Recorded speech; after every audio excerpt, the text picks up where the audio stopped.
UrAvgCoach Podcast. I'm Anthony Woods. I have some exciting guests here today. This is the staff at Plainfield South. I'll have each person introduce themselves, and then we're going to just talk, have some conversation, and let you guys get a feel for what we do here and what we've built and just the type of team that we have. So I'll start with you to my right. Should I talk to you? Yeah, talk to me, bro. I'm Ryan Thompsen. And what do you coach here? Coach, assistant coach cross country, assistant coach track and field. Nice. To my left? Carson, Vittorio. Thank you. Thanks for having us on. Yeah, thank you. Coach Woods. I've been waiting ever since this podcast was announced. Coach cross country, track and field, distance runners. What else do you... Oh my gosh. How long do you have? We only got 30 seconds. Executive director of Plainfield Pack, owner of Illinois Running News, worked at MileSplit for 8 years. Yeah. Damn. Congrats. Thank you. One foot in the grave. Jesus Christ. All right, let's go. Jason Crowe, cross-country coach and track and field coach here at Plainfield South. Coach Marcus Normant, head freshman football coach, assistant track and field coach here at Plainfield South. Swiss Army knife. Basically. Yeah. That's what he is. Yeah. That's right. The stadium outside is gonna be named after him. Yes. Yes. I'm gonna start a petition this year. No. Norman Stadium out Yes. Yes. there. So everyone's a little nervous right now because this is actually supposed to be an interview with just Crowe, but Crowe suggested that we do it as a team because that's the type of person that he is. So everything's about the team that we do here. So as soon as he said that was something that we should do, I figured like that'd be the perfect way for everybody that's watching or listening to get a chance to get an inside glimpse of how we are with each other. So we had some snacks, we had some food, we talked for 40 minutes before we started this. But yeah, this is our team. Again, I'm Anthony Woods. I'm gonna start off asking each person how they got into coaching and what was their first day like coaching. So, Coach Normant, what was your first day like? Or how did you get into coaching? And then what was your first day like on the job? Okay, so I went to COD, supposed to go to SIU, and I got injured. Went to COD, recovered, won nationals, whoop whoop. You know, was in this transition period of trying to figure out like that what was next. And I was just on my way home on 55, and I get a phone call from my brother-in-law, and he's like in tears, like he is heartbroken, and he's like, "You gotta come back." And I was like, "And do what?" And he goes, "We won conference, but this new coach, he gave it away." And I was like, "What?" And he goes, "No." So mean. No, gave it away. This was our first conference championship, and guess what? And I was like, "What? Like, what happened?" And he goes, "We scored 0 points in hurdles, and Joe's here." And I was like, "I'll talk to Joe." "No, you gotta come back and you gotta coach hurdles." So I was like, I will come by and I will talk to this new coach and I will see what's going on." I had no idea. And so I came and just introduced myself and met him.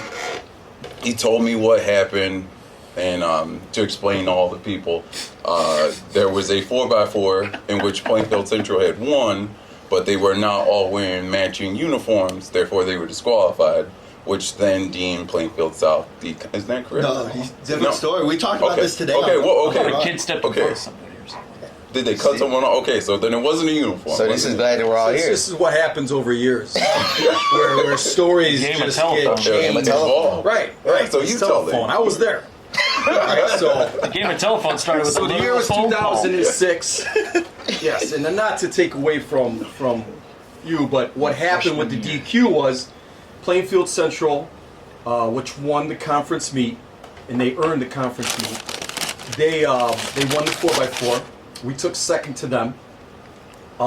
There was a kid from Plainfield Central that was celebrating, a little freshman, ran out onto the track as they were celebrating their first conference championship in boys track and field, and stepped in front of the Manuka runner, who was about 50 meters behind of everything. They took fourth. So when we came to the end of the meet, they DQ'd Plainfield Central. We got the obviously first place points. We ended up winning the conference meet.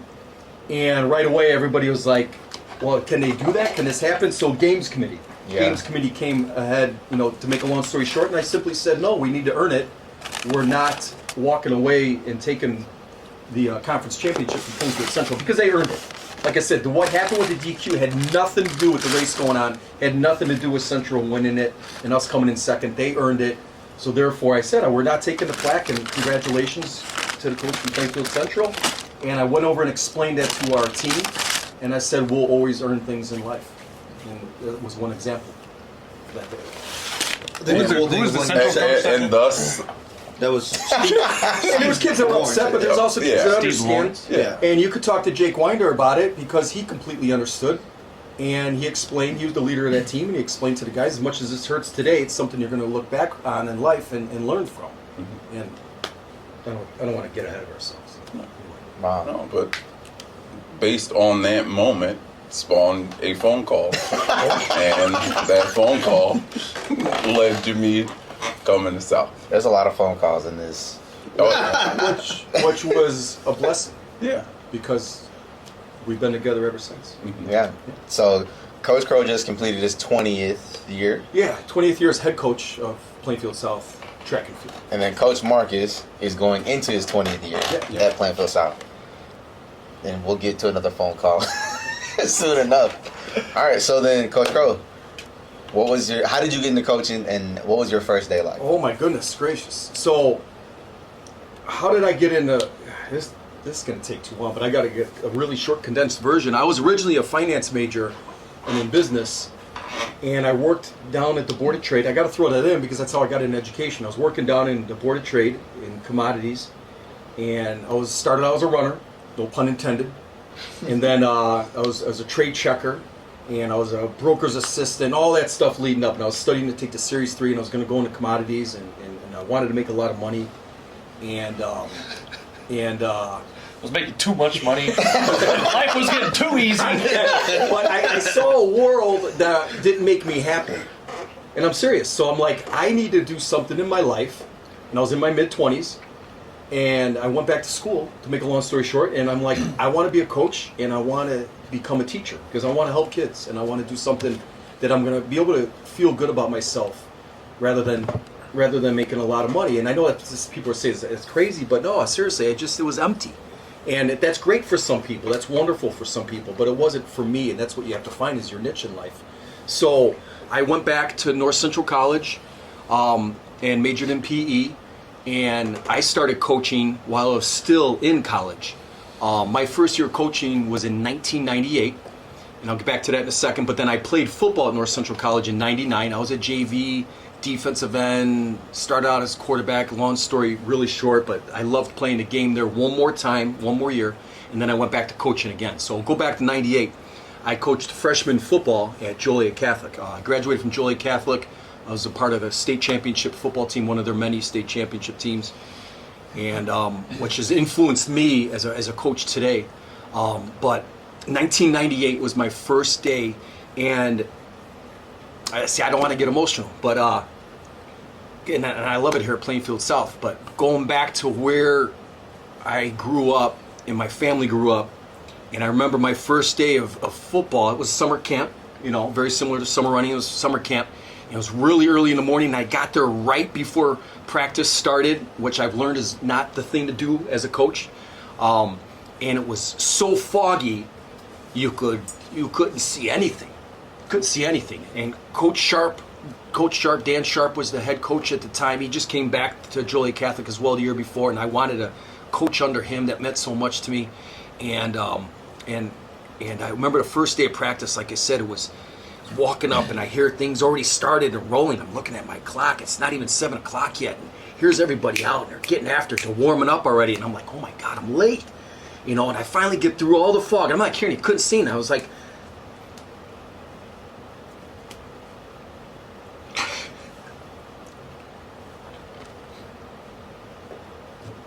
sorry. Anyway, I don't want to get emotional, but I'm gonna get today because I just love it.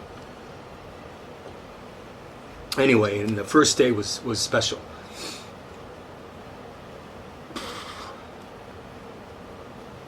It was cool. And what made it so special, though? Was it just being back under your coach and? Yeah, because it was right. That decision to go back to school, that Yeah.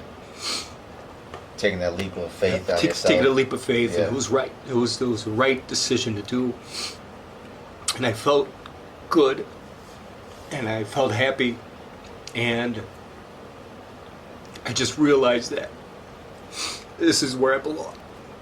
You know, and not necessarily Joliet Catholic, because I moved on from there. Great people, great school, but I realized, okay, now you're doing something with your life that's worthy, that's good. So, sorry to get emotional. Nah, I this is apologize. But I was just like that, yeah, that was it. How did you get into track? I know we've talked about it, but how did you get into track and field and cross country? Do we Could want you- to go there? Do we I wanna mean, go I there? feel like, right? Is that right? All right, so I spent 98, 2000, 2001 as assistant coach at Joliet Catholic, just learning from great people. You know, Coach Voss was the freshman coach. He's still the bad baseball coach. Great guy. Learning from him. Learning from Coach Sharp. And these guys don't even know that. But I was just a fly on the wall, just learning and listening and culture and all this stuff. And then Coach Gillespie, who coached my older brothers and my cousins, came back and he was helping out with the team at the time. And he's a legendary. Gordy Gillespie was just a legendary coach in general, not just football, but sports. And it's learning and listening to him, and it was just. And his bobblehead is on my desk, actually, right over there. But learning and listening, and then after that, I graduated from North Central College, and once again, life takes you interesting places. I got to get out of here. I need to go do something. Got to get out of Joliet, because I was born and raised in Joliet. And so I took a leap of faith and went down to Fort Lauderdale, Florida, and at St. Thomas Aquinas, just another fantastic. Slight flex. Yeah. Legendary school. Yeah, the St. Thomas Aquinas. And the mic did that one more time. Down in Fort Lauderdale, Florida. A coach down there by the name of George Smith. Once again, another legendary coach that I just reached out to, and then went into his office and introduced myself. And, you know, next thing you know, after about an hour, him and I talking and just, you know, getting to know each other, and me, once again, learning from him. You know, he's like, hey, I don't have any positions here at St. Thomas at the high school to teach, but let me call over at St. Helens, which is down the road, and it's one of their K-3s, okay? So he calls down there. He's like, you got the job. He's like, you want it, it's yours. And I was like, you know, it was like crazy. He's like, and then come back down here and, you know, you could coach football with me. You know, so to make a long story short, I was there for 1 year, and then I coached baseball actually in the spring. So I coached baseball there, freshman baseball, once again with a great staff and just learning from those guys. I knew nothing about baseball except for the Little League stuff I did when I was young. And then I got an opportunity. Once again, I'm always looking. At the time, I was young, and I got a job up at Winona State University for football. So I went up there, and I was a graduate assistant for 1 year. Ended up finishing up my degree when I came home. But I was up at Winona State coaching running backs, just another step into football coaching. And then while I was up there, I realized I didn't love football. And that's the truth. I enjoy it. I like it. But to be a great football coach, you have to put in a lot of film time. You got to learn. And being a GA graduate assistant, you put in an insane amount of hours and stuff. And the recruiting part was cool, but the film breakdown that you need to do to become a great coach, and you football coaches know this, I didn't like it. I didn't like it. I'd fall asleep while I was trying to watch film, you know, just like, because I can't sit in one place too long. So to make a long story short, I said, okay, I'm going to finish up my degree online. Because they were starting to do that stuff. I came back. I got a job here in Plainfield School District, and it was at Creekside and Central Elementary. And during that year, which was then now 2003, 2004, 2005, no, 2004, right? 2004, 2005 school year. Okay. All right. I got the job at Central Elementary in Creekside, doing PE, my first year in the district, and I was coaching football at Naperville Central. and then I coached girls track at Naperville Central. And the reason I got the job at Naperville Central is just trying to get back in the area. And Jerry Gems, Dr. Gems, who was my counselor and just a mentor and teacher at North Central College, because you had him, he called over and talked to Joe Bungie for me, who was the head coach at Naperville Central, and they got me the job coaching football. And I was still looking for a teaching job. You know how it is. I mean, they didn't have a job to teach, but they got me the football coaching job. Talked to Mike Stein. He got me on his assistant track for girls. And then, like I said, I had that going on for that year. Then this is how we got to Plainfield South. So that summer, when I was teaching, I met my future wife. That's how I met Jane. She was teaching and coaching at Naperville Central. So that was another blessing. Got to meet her. And we're on our way to a Sox game at the beginning of August, in the summer of 2005. So it's the year before Marcus. So 2005, and it's Mr. Goggins and Mr. Yanello here from Plainfield South. And they're like, are you interested in teaching PE? And we have a head coach job for track and field. And this is in August. Yeah. That school starts in August. Yeah, and there's somewhere along the line, cross country, I'm not going to get into that, but cross country was tied into with assistant cross country coach. I thought I took first, I don't know. Anyway, so make a long story short, they called me, they wanted me to come in and interview right away. I said I could turn a car around right now and come back and interview. They're like, no, I'll go to the game with your girlfriend, my wife, future wife at the time. So the next day I come in and interview, and once again, right on the spot, they offered me PE position here, which I've been here ever since. And then head track and field coach, and then obviously I was assistant cross country the first year too. So I'm done coaching football. It was good to me. It was great. But I've always had a passion for running, and I've always had a passion for distance running. So I started coaching cross country here in that fall of 2005, assistant cross country coach for 1 year. I became the head coach the next year, and then the spring of 2006, I was head track and field. So that was that. And then what was your first day like coaching?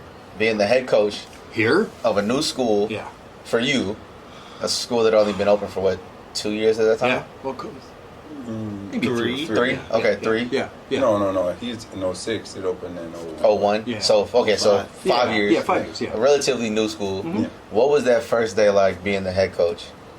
Scary. Oh, I'm not gonna lie to you. I still wear the same shirt. When I was at Naperville Central the year before in football, they had a shirt that said, "We fight for each other." And I always thought that was so cool. It's one of the few times you only see me wear red, because I don't wear red because we'll get that into I don't. The first time and only time. Yeah. I saw your wife wear red and wear red. Yeah. Oh my red. goodness. So I wore that shirt. Episode 1. That again. Episode 1, guys. And I still wear that shirt on the first day of track and field 20 years later. Still wear the shirt the same day. It says, "We fight for each other." So that was my theme going into the team that year. Because, to be honest with you, I didn't know anything about track and field. And I really don't, still. Anyway. Today we're going to fight. We're going to fight for each other. Fight somebody. And that was my It's in the parking lot or it's on the track. And I just remember that being a young coach, and I just went in there with enthusiasm. I just went in there with fire, and I just went in there with positivity. And I was about building a team. Because one thing I can't stand about track and field is that people view it as an individual sport. It's totally cool and everything, but I want to build a team and I want to build a family, and that's what my thing was like, that's what we're going to do, is we're going to fight for each other and we're going to compete for each other, and somewhere along the line, maybe we'll get good at track and field too, but that's just the way I roll. Yeah. So Definitely scary though. Definitely scary. it's still scary. Yeah. First day I get all nervous the first practice. I still do. You talk about the I muscle get tight, the right in your neck. Like, you talk about every year during track. Yeah, it comes in and it tightens up, and I got about a week or two where I got a tight neck and I can't turn my head the right way because it just. Yeah. That's dope. All right, Carson. Oh gosh. So you're an alumni from South, Yes. just like me. Yes, and Marcus. Talk about how you got back to South. And I'll kind of talk about my journey back to South. Yeah. So I went to Illinois State for a year right after I graduated from Plainfield South. Graduated in 2019. It was cool, but my second semester was COVID, my freshman year, which wasn't fun at all. I hated that was a really bad time, just overall. But while I was at ISU, I actually started coaching then slightly. There was a girl, Lydia Roller, who I still keep in really good touch with. That she's from Thompsen, Illinois, which is down Metro East area. She's good runner. St. Louis. Oh, okay. Oh, You ever heard Metro East before? No, you never been to I've Metro never heard East? Staunton. Staunton? Oh no, it's a really small town. 1A school. He said by St. Louis. I know Are they St. Louis. Bulldogs? Is that what they are? Yeah, Bulldogs. Yeah. So she was really good. She was really good. Great kid. Whatever. I wasn't coaching her. I don't say I was coached her. I say that I consulted with her and wrote her training plans. I didn't really know what I was doing. I was right out of high school. I had been going to coaching clinics since I was a junior, though, because that's when I started with Miles Split. I started going to ICCA then. So yeah, I just started coaching her, and I'm like, okay, this is a lot of fun. She runs like 10:40 in the 2 mile that year. State runner up in cross country that year for 1A. So I'm like, okay, this is really fun. Like I'm really enjoying this. So I actually, before we shut down, I had a job interview at Normal's Community for the assistant girls track and assistant girls cross country job, which was right before Allie Ince came in. So Allie Ince, of course, the superstar she was in 8th grade at the time at Normal Kingsley. So I was about to interview, and then I'm like, okay, I'll do the interview. We set it up like Tuesday after spring break or something like that. And during spring break is when everything shut down. Yeah. So I never got that job interview at Normal Community. But then whatever, come back here, start going to JJC. Did JJC, but while I was going to JJC, started coaching. I wanted to get an actual job coaching, so I applied a few different places, interviewed at a few different spots. I went to Minooka Junior High first, which was real fun. It was real interesting, but the story of Minooka Junior High is weird because I applied. So the job opened on a Thursday before cross country started. Cross country started on that next Monday. So the job opens up on Thursday. I apply to it because I have my Indeed notifications on. 20 minutes after I applied, the AD over at Minooka Junior High calls me. I go in for an interview the next day. Not even 10 minutes after I get out of the interview, they offer me the job, and they're like, all right, see you on Monday. I'm like, okay, cool. So I ended up coaching at Minooka Junior High for a semester, and then whatever, I didn't get the track job, so then I went to Jones College Prep after that. It was thinking I was going to go to UIC, and I never did, up in the city. So I had a year and a half at Jones. It was cool, but it just didn't feel right. Like I remember going to cross country state meet, and in 2022, and I was honestly more invested into the boys team at Plainfield South than I was with our 2 kids that were coaching at Jones. And that's when I kind of knew, I'm like, I don't know, like this just isn't right to me as a coach, that I should be more invested in my former team than the team but I mean, this is a place that molded me. Yeah. And I'm like, you know what, I got to do something else. I got to change something up. I got to either stop coaching or come back here. So my decision was coming back here, and then started up cross country of 23. And yeah. Nice. Yeah, so I feel like that's been a testament to you, because the family aspect, right? Fighting for each other, right? I guess I'll kind of talk a little bit about myself in this too. Try not to get emotional myself, but I ran track here. I played football as well, but I always tell people track is way harder. Like, I could take a hit all day long, and that's easy. It's a numbers game, right? Like, there's 7 guys over there, there's 4 guys over there. You run to the side with 4 guys, right? But in track, you're literally like breaking your body down every single day to get that much faster, and it's a grind. And I think the biggest thing that you taught us was that, like, even though it's cliche, like, hard work pays off.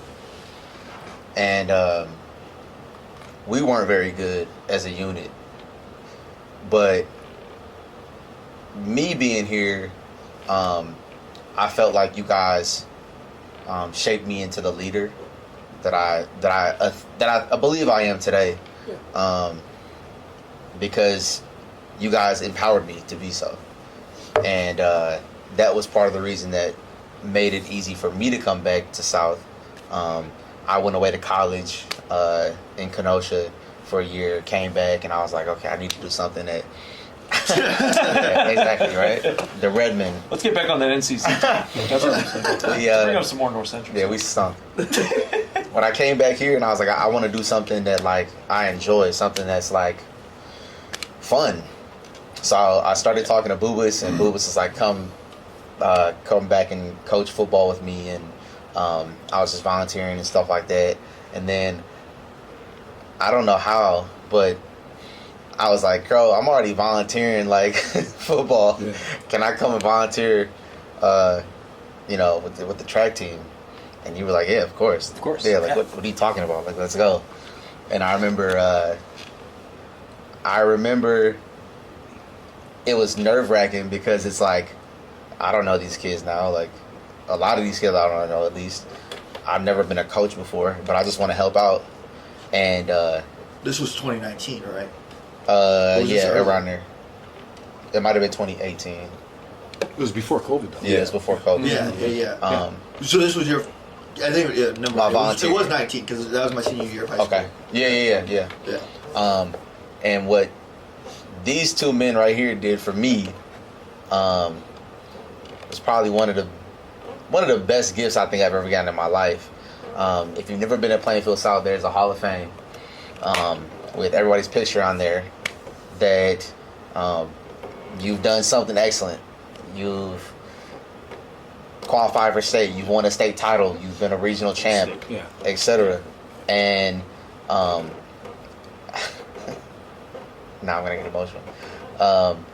My relay team that I took a lot of pride in, again, that I thought I was a leader of. I put my hamstring really bad at conference, and going into sectionals, we were like, I don't know, maybe 3/10 away from 3/10 of a second on from state qualifying time. And there's a great picture that I'll make sure that I post with this episode of us tackling Coach Crowe, because without me running in it, our team qualified. And I remember I was lying to my coaches.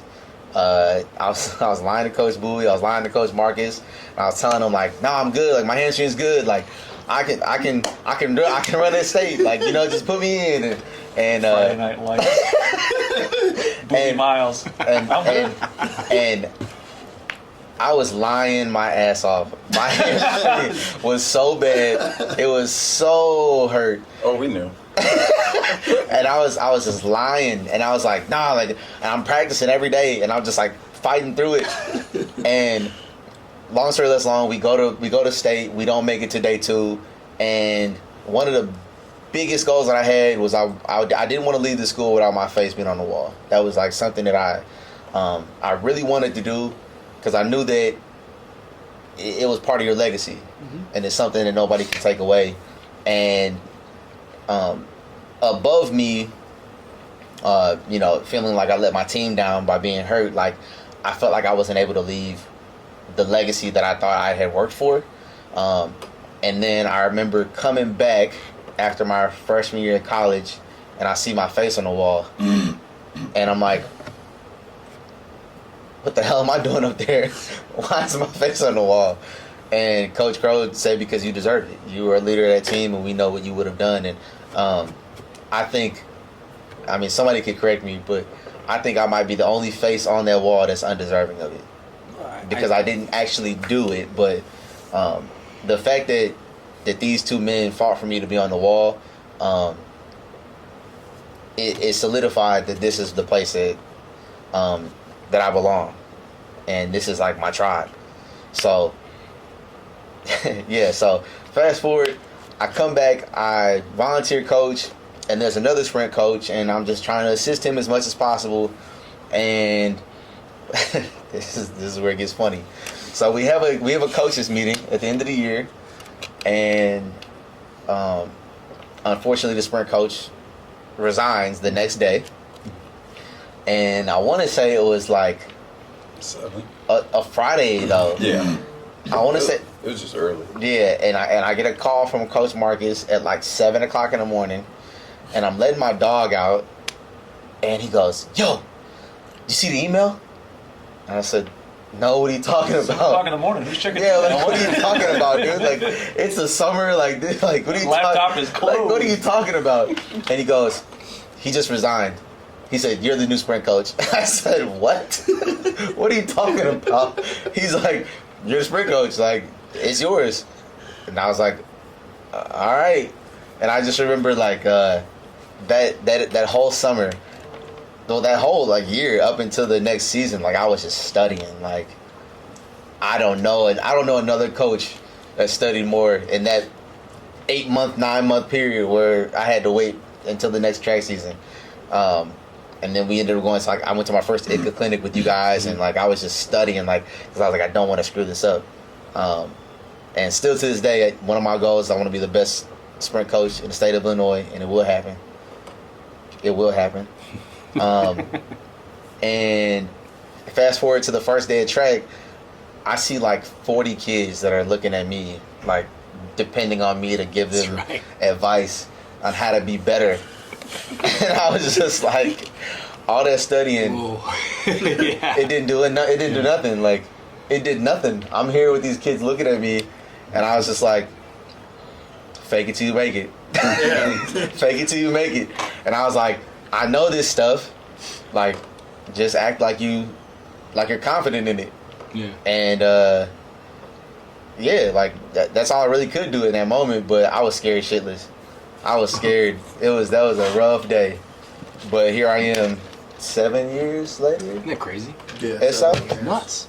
Yeah, because I'm in my 7th year. Yeah, It's just wild. 7 years later, and again, this is my tribe, and you know, these two men that coach me are part of the reason why I feel like we have such a great family here that do fight for each other, that support each other, and so I always want to give you guys flowers. But that's how I got back to South, and then It's our cult. And that picture was from Coach Holler. Another one of his great pictures. One where we're all. oh tackling yeah. I really want it. I want to get that blown up and get that framed. But that's another gift from Coach Holler, where he's just done a great job of taking pictures at meets. And you remember, Yeah. what place did we get? Seventh. Took 7th at the sectional, and we just got the qualifying time, but we took 7th because it was such a competitive sectional. It was at Joliet West. That was tough. And it, not to get ahead of ourselves, that's definitely one of the best days coaching. That we took 7th place in something. Just because we were such underdogs. Yeah. And you were still there. That's the thing, the culture that I'm so proud of you and the guys is that you were hurt, you were injured, but you were still there. And you became a coach that day. I dressed like one. I dressed like a coach too. One, I right? dressed We like- had lucky shorts on, but he dressed just like us. And that's the thing. He was a coach before he even started coaching. Yeah. And Yeah. that's why I think full circle, you come back around and you're like, it's just meant to be. Yeah. You know, and that's the beauty of life. Yeah. Just fake it till you make it, so you get the meal ticket for the coach's hospitality room that day. If I wear the cargo shorts and I act like I'm supposed to be here, I wish I would have got smell that of meal hot ticket that dogs day. and hamburgers. I still have, I think it's a Palatine Meet of Champions one in my bag. But I just forgot to spend it. Yeah. I'm like, I wonder if they change the color of those year to year. I bet I was so nervous. I don't even think I Surplus meal used a meal ticket. I don't think I used a meal ticket like my first 3 years. Oh, really? I'm like dead Were you serious. scared too? no, you're just on your feet. No, yeah, I'm just Forget about it. yeah. I just forget. It's like I'm they trying to make sure deliver everything's the right. pizza at indoor conference every year. Well, Right in between, like the 3200 and the 4x. No, it's not that early. It's like just before the 800 when I want to be able to out there. But that's like the curse of being a field events coach. Like every meet we would go to, there would be hospitality and all that. By the time you're done coaching, Yeah, you're I was on top of cool. running it, you get in there and everything's been like. That's like one of the best parts about it, announcing is that people come up there. What do you want? Yeah. Nah, Please. Yeah, they do all the You time. go ahead, bring it to me. That's Do fantastic. for me, live it's like- streams, You don't have to, because you can't get out of the box. I think if you brought me something when I'm covered in sand, or just be angry. Bring me a wet wipe first. And Yeah, sure. but just getting sand kicked at you all day, eating like a pizza. It's a little grainy. Mm-hmm. It cleans the teeth while you eat it. It's like it's like what the black charcoal. Like, Yeah. Mouth is all white, all dry. Are you okay? loving this pizza. Coach Thompson, how did you get into coaching? And then what was your first day like? So for me, I didn't want to coach. And I've always said that because I remember when I was in high school and coming out of high school and going to college, I didn't want to mess somebody up. Like I didn't want to be in charge of their training and screw it up. I didn't want them depending on me and I make the wrong decision or I write the wrong workout or I schedule the wrong mileage or I say the wrong thing before the right race that they're supposed to do well at and they, I took it personal. And so I was like, I don't want that kind of responsibility. Just like I didn't want to be the anchor on a relay when I was in high school. That just wasn't the personality that I had. And I think I've probably at this point cultivated that type of personality where it's like, yes, I want to be in that environment because, to me, like that's living. That's, you're not avoiding the important stuff. So I didn't want to coach. And then I went to North Central. And, it takes me back to Dan Iverson's talk at the Boulder Running Clinic in whichever year that was. It was 2019, 2021, I don't know. And he's talking about picking his school. And he was from Macomb. And I forget where else he was looking at because it doesn't matter. He ended up going to North Central. And he's like, as soon as he's like, my dad and I went to Division III Nationals. We go there, and all these dudes are running all around all over the course in their red hats, going insane for the guys on the course. North Central's top 7, wearing the stripes. And he's like, we got to figure out what school that is. Like, I gotta know what is going on over there, because he was like me, wanting. And I had a good group of teammates in high school. To be honest, I wasn't a great teammate in high school. Like I really was. I cared about myself. I cared about my 4x8. Cared a lot about that. I cared about my cross country team. I cared a lot about that. But the sprinters, they could do their own thing. The jumpers, they could do their own thing. The vaulters, all these guys. I was just very concerned about whether or not I was doing the right thing, and I wanted to do well for my own reasons. But he goes and visits North Central, and he's like, until that point, I was going to be a landscape architect or something like that. And within 2 minutes of meeting Al Carius, I knew I would never be a landscape architect, because North Central did not offer landscape architecture as a field of study. And he's like, I had my mind made up within 2 minutes of meeting him, and that's where I was going to go. I didn't get my mind made up by talking to Al. I got my mind made up when Mike Bina, who was the GA in 2010, pole vaulter, came down to talk to me. And this is like March or February maybe of my senior year. I had a couple schools that I had looked at and been accepted to, the standard East Central Illinois gauntlet of EIU, ISU, Parkland College. It's like everybody was accepted to those places. You pick any one of them and you're going to find somebody that you know. And Mike Bina comes down to talk to me from North Central. I remember asking my coach, what's North Central College? Where is this at? He's like, it's the best Division III program in the history of Division III, and it's really not even close. Like track and field, different story, but cross country, it's not even close. Track and field, you got. See, I'm gonna end up who knows where with everything I talk about today. But anyway. He comes down and he's talking to me about the school, and I'm like, yeah, cool, all right, nice. And then he throws down a pamphlet because Res Rec had just been built. It's 2009, 2010. It had just been put together. And he sets that down in front of me, and I'm like, wow, that's a nice indoor track. He goes, yeah, it is. We got a dorm that goes around it. And I'm like, sold. That's where I want to go. I want to live in that dorm. Yeah. That's an immaculate looking facility. You just built it, brand new. That's where I want to go. I mean, he talked about the culture and he talked about all that kind of stuff, and I learned more about it as I went, which got me more excited. But I don't know what it was, but as soon as he was like, yeah, we got a dorm wrapped around an indoor track, I was like, that's the coolest freaking thing I've ever heard of. Hell yeah. Yeah.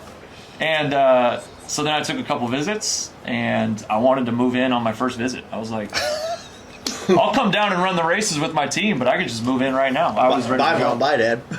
Yeah, I was ready to go. So I went to North Central. And I still didn't really want to coach when I got there.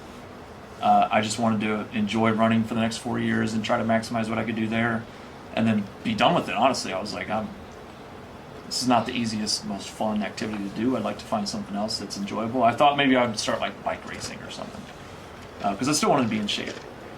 And that lasted for like a year because you go to North Central, you join that team, you know, you're one of the extremely few that don't continue if you don't after that program, I think.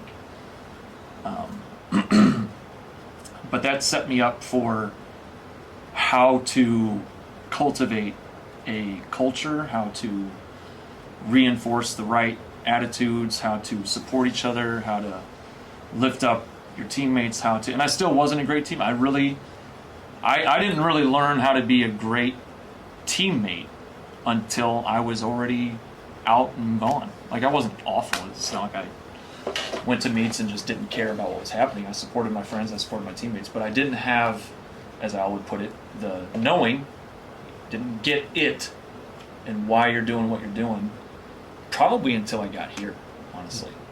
And then I got surrounded by this. And then, you know, when you invest that much into it, then you start to understand really what he was talking about. But that's how long it took for me. But my first coaching job was Bennett Academy, 2015. And I remember meeting Dave Stone, who was the head coach of the boys team at the time. He's now at Elmhurst, and he's doing kind of the same job. That should be one of your next guests on the show, honestly, Dave Stone. And his prowess in the jumps, especially. All right. Like, he's insane. Connecting with him. Yeah, connecting with him. Elmhurst University. But he's done a tremendous job there. And it's always been so cool to see his growth because he was so immediately willing to bring me on at Bennett and just get me started. So I told my mom after I got hired to buy me the Jack Daniels running formula. Because I was like, I just need a training manual. Yeah. Like, I could copy paste North Central workouts, but there's no chance these kids can handle that. Yeah. Even scaling it down. And I still kind of tried to do that. I took them to 4 Lakes because it wasn't that far of a run to get there. And we would do workouts. And within a couple of weeks, I just, probably how you felt walking into that JCA practice, where it's like, I'm out on the hill, I'm out running the workout with them, I'm just screaming at them, everything I can think of. And honestly, it was just the internal monologue I had that I would tell myself when I'm working out that I would just vocalize to them. Like, really, it was. It wasn't anything, I wasn't like reaching deep into the bag of Al quips and quotes and stuff like that. I would. But not like that wasn't the only thing that I was thinking of. And I remember one time I'm out there and we go and we do 4 Lakes, and I had broken up the workout to focus on different specific things. And after the last hill was done, I gathered up all those guys, were all circled up. And it was just this really, really cool moment on the side of the road in Lisle, Illinois, where I'm talking about all the things that I heard Al say, and these dudes are just like glued to what I'm saying. In my mind, I'm coming off 4 years of being told this every day. You know, my freshman year, it was like, wow, this is insane. My sophomore year, I was like, I'm still really enjoying this. And by the time I'm a senior, I'm like, I've heard this one before. But it's a rerun that I like to hear, so I'm going to, pay attention, especially out of respect for Al. But there was just that feeling of, like, these guys actually care what I have to say about what we're doing here. And that really fed into, okay, if I can get kids to just care about investing in not just themselves, but everybody else that's circled up right here, then the results are going to start to handle themselves. If we can get to a point where they want to do well for the sake of seeing their teammates lifted up, like taking care of themselves. And I remember Dave Stone telling me in that interview, if you want to call it that, it was more like just a sit-down meet and greet, because I think he was already decided on hiring me, unless I had really said some wild stuff the first time we met, where I was like, yeah, I think we should do 100-mile weeks. Then maybe he would have passed me. He probably would have been like, I don't know if that's the best idea for us. But I remember him saying specifically, he's like, if you show up and you're true to yourself and you show that you care, these kids will eat out of your hand. They will do whatever it is you ask of them. As long as you're authentic. As long as you are true to what you're saying and you live the talk that you're giving. Because if they sense that you're not, if they think that you're BSing them, they're going to write you off and you're probably never going to get it back. Mhm. And so I was like, okay. I wasn't planning on doing that anyway, but like that really kind of sold some of those moments where I started to get that fever of like, I just want to be surrounded by this all the time. And then I moved to Kansas City after that season was over because I knew I didn't have a teaching job. But I'd always wanted to get back to Plainfield because I had done my student teaching at Indian Trail with Tom Ludwig, who was an incredible mentor. And I remember, again, I would talk to him about coaching, running, training, and there were so many times where he'd be like, it's not as if you don't enjoy teaching PE. You clearly do. But the moment you translate the way you talk and discuss what you're really passionate about, which is very evidently coaching and training and running, if you can mesh that together with what you're doing in PE, you're never going to work a day in your life. Like you're going to go home every day just like excited to get back to the next day. And student teaching was a blast because we had block scheduling at the time. So I always wanted to come back here, so I'm like, 70 minutes of PE? Who's passing on 70 minutes of PE? That's the best thing I've ever heard of. But I didn't get a job in Plainfield. And so after I moved back from Kansas City, ended up in Washington. I coached their boys, assistant coached their boys cross country team that year. And that was a really, really special group of guys that really taught me quite a bit about what I'm capable of as a coach when it came to communicating how to implement the things that I knew they could do well, but that I didn't sense that the other coaches I worked with were capable of doing the same thing. Like, we all cared. We all wanted them to do well. Who doesn't want your kids and your athletes to do well? But when it came time to be like, hey, how should I approach this race? I would hear a very generic, cookie cutter, like, well, you just got to go out there, and in that first mile, you got to do, this super vague thing, and then in that second mile, you really got to focus on this super vague thing, and then that third mile, you just got to, it's all heart by then, baby. It's all heart. It's like when you talk about, some of the coaches on the runways, and it's like a bunch of talk bullet points, and then I found myself kind of pulling kids. Swoosh, swoosh. Yeah, I found myself kind of like pulling kids aside and being like, okay, so here's what you really should probably focus on. Like, what your strengths are. Let's figure out how to maximize it on this course. And so the highlight of that season was that team had never qualified a boys team to the state meet, ever. It's the high school home of Tim McCoskey, who went to North Central College and was a numerous national champion. And he didn't hold a single school record there, which blew my mind. I thought he would be like all over the boards. Like, no, he got good when he got to North Central.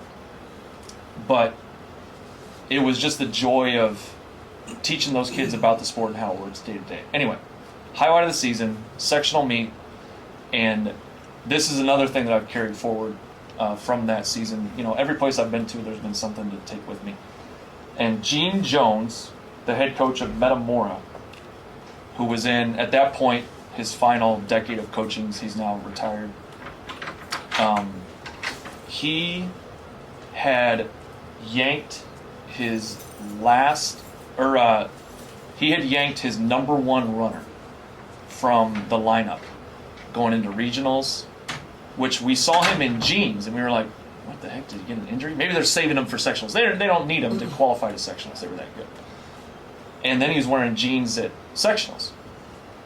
And he had been suspended by Coach Jones for what I had been told was basically violating team policy that he had.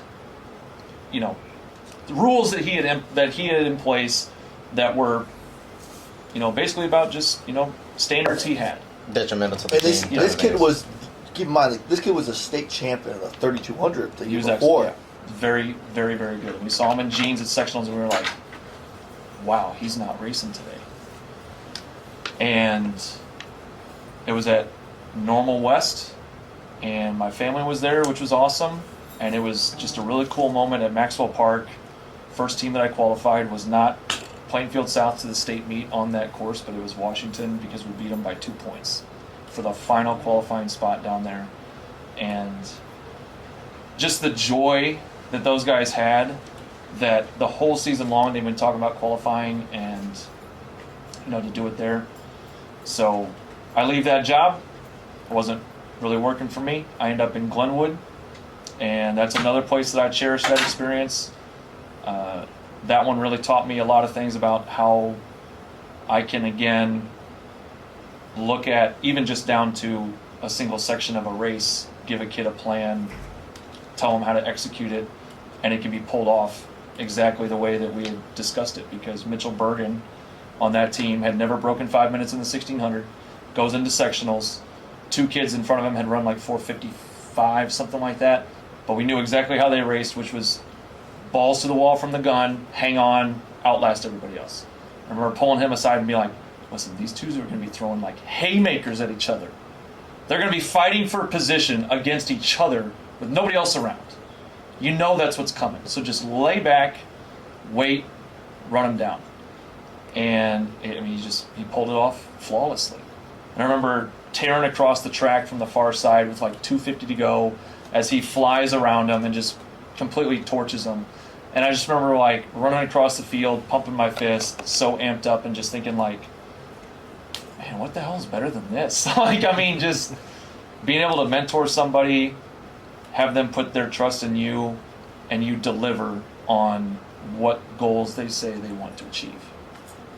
And it just was an incredible, incredible time. And then sometime early in June, I think it was, or maybe May, had to have been May, I get a text from Tim Hurd. And he's like, hey, are you still looking for a job up here? And I'm like, yeah, I've been trying to get back into the suburbs, but specifically Plainfield, since I graduated college. Because, again, I want to go somewhere and teach PE that's got block scheduling, because that's a super fun time. And really, that was the truth. And I had missed out. Indian Trail had posted a position the year prior, and you had posted, Coach Crowe, you had posted an assistant coach position for fall 2018 that one of my best friends picked up for like a day. And I remember texting him and being like, dude, if you take that job and I get the Indian Trail position and you take that coaching spot, I'm going to be pissed. I didn't get the Indian Trail position, and he took that spot for, like a day. Because you had told him, like, hey, man, I really need you here, like, every day. And he was like, I live in Lyle and manage Dick Pond. It wasn't going to work.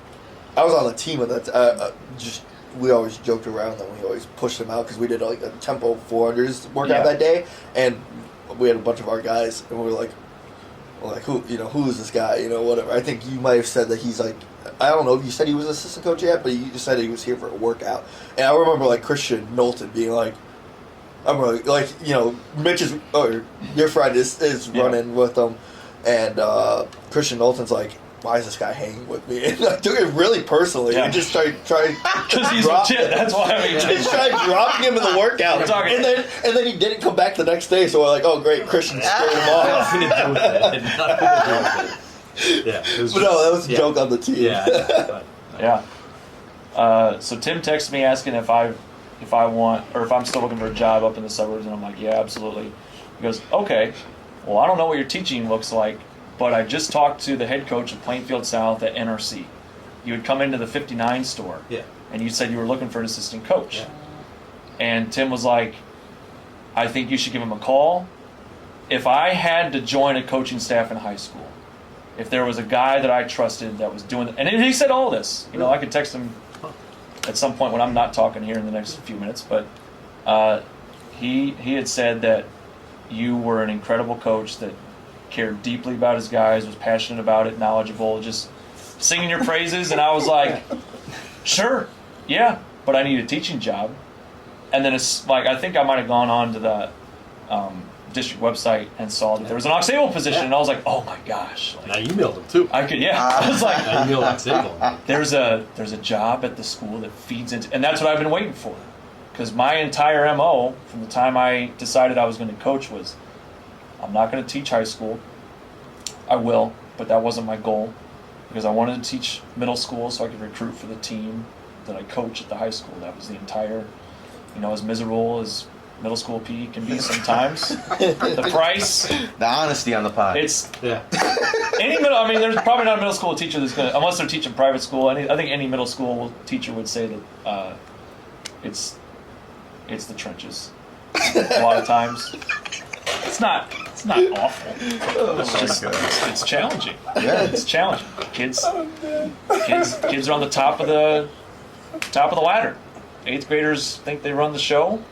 They haven't yet been humbled by coming to the high school and seeing kids that are twice their size, both in height and weight, and they can't just mouth off to anybody that they want to when they get to high school. But in middle school, yeah, it's all fair game, So I interviewed, but I talked to you first, I think. Right here. I think, yeah, we were right in this office. Remember it. And I talked to you first, and I remember we were just kind of spouting off ideas about what we think about coaching, what we think about the sport, and I really was grateful, I think. Not necessarily surprised, but I was grateful to hear that everything that Tim had been talking about, from what I had gathered in a 15, 30-minute conversation, however long it was, that you seemed completely authentic and completely 100% all in for the kids, for the team. And I remember, telling you, like, look, Neuqua Valley's right up the road. They were national champions in 2007. Do you really think there's anything different in the water just 10, 15 minutes that way that we couldn't do here? Right. And so I was bought in on this place being successful from the get-go. And then I went over there and I interviewed, and then I interviewed at Morris the next day, and I got offered that job, but about 30 minutes too late because Van Dyke called me first from Aux Sable and offered me the position. Nice. And then Morris called me. I mean, it was within the hour after that. And they had just, like, renovated everything, and they had a pool and all that. They got some nice stuff over there. But but my thing was, like, I would have had to teach high school. That's what it was. It's like I didn't want to teach high school because at that point it was going to be too late to try and get the kids into the program that I wanted to get. They were gonna have their minds made up on what they were going to do in high school. So, yeah, and then that's how I landed here. First day at Bennett, I'm not going to remember that one. It was probably in the basement of the high school because I remember it being really cold. So I don't remember much about that one. I'm just guessing what it was. But the first day here that I recall was summer running. And I remember meeting the guys at the pavilion out at Hamel Woods. And you would introduce me, hey, this is Coach Thompsen, and he's going to be our new assistant coach this year. And I remember everybody kind of looking at me like, so what are you here for? Like, what are you going to tell us type of thing. And I didn't want to show up and start boasting about things, but I wanted to let them know, like, I know things. I have some experience. So I was like, and I remember specifically saying, like, it's going to take time for you guys to trust me. It's going to take time for you guys to build any respect for me because I'm a new guy that's coming in. You guys have been together for 4 years, seniors. But I've also run these kind of times. So, like, it's not as if I'm somebody that has no idea what they're doing and I'm just here so that, Coach Crowe can hand me a stopwatch and I can take splits. Like, I'm here to train with you. I'm here to, because to me that's the best part about it. Yeah. I'm here to train with you. I'm here to mentor you. I'm here to help you guys achieve the goals that you have. And let's, kind of get to work. And we went to Turtle Hill that day, and Knowlton put me on the pain train, I think. I tried to call the moves, but I was coming off I had just started, like, my summer mileage build I was running a half marathon in Mahomet later that summer. And I remember I had done like 100-something miles the week before. Oh, but I'm going to a high school practice not knowing who all is there. I'm like, well, I'll be able to go with whoever's there. Yeah, I was not. Pretty good kid. I was not able to. Pretty good kid in South History. Yeah. He's the type of kid that, whatever, he's now working in Florida. He's a police officer in Florida. Yeah. But if you wanted to, you could probably go run like 11-minute 2 mile just off the couch. Yeah. He's that type of kid. So that was really, really cool. It was a cool first day. It was a good first introduction.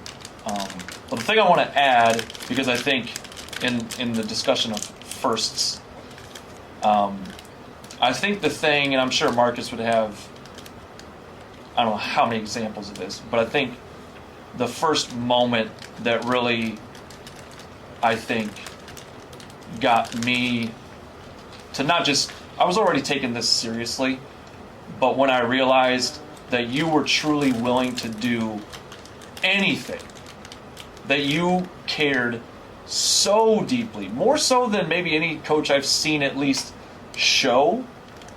Like, the coaches I've had have all cared deeply, and I mean, yes. But I had never sat in a team meeting like we did after Conference 2019 when we got 6th. And I remember getting off the bus, and like, I'm pissed because who enjoys getting 6th, you know? And it's like, straight to the classroom. And I had already seen you chew people out before. I'd already seen you chew the team out. I was like, here we go. You know, we're going to yell, scream, we're going to, you know, whatever. Deservedly so. You know, that was not our best day. And it wasn't because we weren't prepared. It was because we seemed to throw in the towel. Like, things got difficult and we were cowards type of deal. And so we go and sit in the classroom, and I'm kind of bracing for it. And it was the exact opposite, where you stood up in front of a room full of high school kids, one of the most masculine people I know, if that's the appropriate way to say it. I mean, just... Nobody says that to me. That's a great comment. It's hard to put it, but it's like the intensity that you have, the mentorship you provide. It's like, how many guys have come to this program and their best father figure is Jason Crowe. You know, Yeah. that's hundreds of guys. Yeah. And that covers all facets. I think you've been one of the greatest mentors I've ever had, no doubt about it. And that team meeting where instead of raising your voice, swearing, you got quiet, you told them that it was your failure, that they did not do as well as we wanted them to. It was complete and total ownership, and you just broke down and told them that you would never allow something like that to ever happen again. It will never happen again. Trust me, we will turn this around. Trust me, it's going to get better.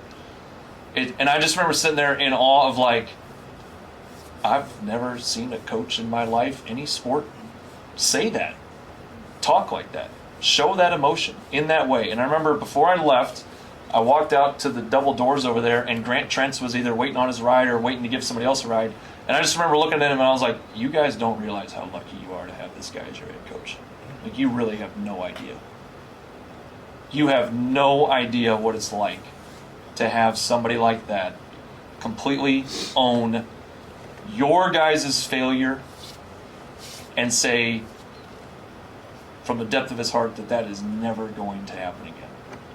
And I was sold. Right there. That's like, and it never happened again. We've never finished 6th in the conference.